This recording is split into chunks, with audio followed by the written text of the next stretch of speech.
Hi, I'm Shekina Tuahene, Commercial Editor and Deputy Editor of Mortgage Solutions. Welcome to this video podcast with Family Building Society, where we'll be talking about the buy-to-let sector. I'm joined by Neil Cadwallader and Stuart Heavens, both BDMs at Family Building Society. Thank you both for being here.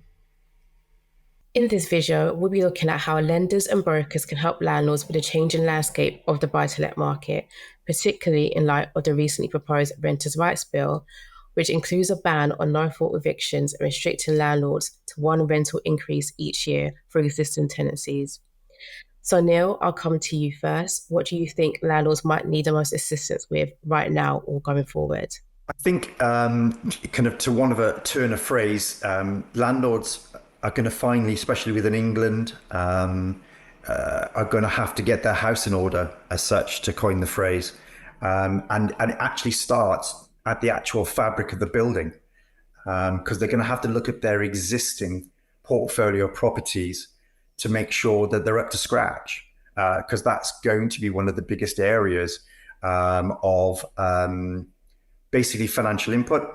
And that's going to be supported by us, the lenders, whether it's capital raising or future kind of financing. But a landlord has got a lot to take on with, especially in England.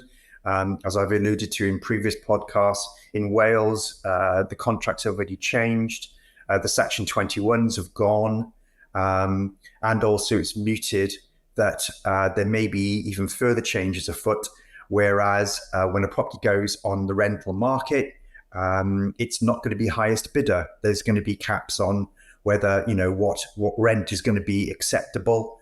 If it goes on at a certain price, that's going to be the price it's going to be rented out for, not the highest bidder. So there's actually quite a bit of upskilling, as Stuart has mentioned in previous podcasts, that the landlord's going to have to take on. And again, us lenders are there to help educate as well as support from financial points of view. And it can, just like Family Building Society, there's a team of BDMs for every company out there that has the ability to help landlords through this kind of regulation as such. So yeah, there's lots to do. I can imagine. And Stuart, what is your take on this? It's quite obvious that in the current environment, landlords are going to have to look at potentially improving the quality of their housing stock in order to meet various targets, things like EPC targets. So one of the things that lenders and brokers can do is help the landlords to be able to borrow the money in order to do that. They may not necessarily have the savings in place to cover them, and may not necessarily want to use their savings in place. So by looking at further advances or second charges or remortgage with capital raising, they can look at raising the funds required in order to improve their housing stock. As we approach any deadline for EPC changes, the chances are, based on supply and demand, that the supply of builders to improve properties will probably start increasing in cost. So it makes sense for landlords to start considering these changes now and spreading their cost over the coming years rather than leaving things to the last minute.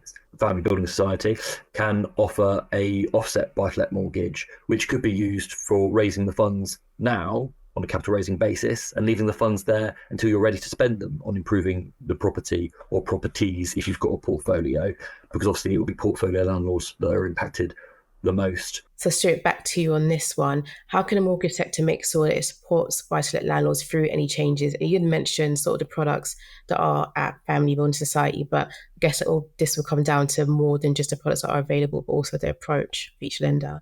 I think it's education. It's my day job to make sure that I'm going out and seeing mortgage brokers and educating them on what Family Building Society can do. Other lenders are available, and it's down to those lenders to make sure that they're educating the brokers as to what they can do. Between the lenders that are out there, there are a wide range of options available to each landlord in any given scenario.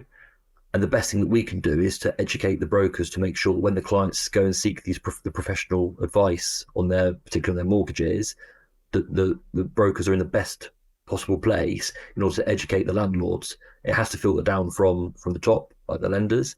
So my job is to help educate and to guide my brokers, and then their job in turn is to help educate and guide their clients. And Neil, I'll come to you for this one, so we end on a lighter note. So what are the reasons to be positive about the buy-to-let market? To be honest, I think that the buy-to-let market, albeit, as I said, it's been through a bit of a tumultuous couple of years. It's a positive to a negative. There's just not enough properties out there for the amount of tenants that are looking for those properties, which is, affordable, not getting into affordable housing and all that type of stuff, and all kind of political and government kind of messages as such. As far as the private landlord goes, it's a pretty good place to be at the moment. Yes, it costs more money to purchase a property in some respects. Affordability has been changed quite dramatically since Liz Truss, bless her. But the positive about this is that yields are still rising. Property prices are flatlining in most areas. So that means the property itself is cheaper to purchase in the first place. If the landlord's got their head read in the right place, of a professional nature, prepared to take in all the regs and get that property in an amazing condition to rent out, it's going to rent out every day. So it's a positive place to be. And there's many lenders like Family Building Society out there, and we're waiting to kind of lend and to help that landlord to achieve their goals. And Stuart, what are your reasons for being optimistic about the buy-to-let market? The buy-to-let market and the people involved within the buy-to-let market are a very resilient bunch.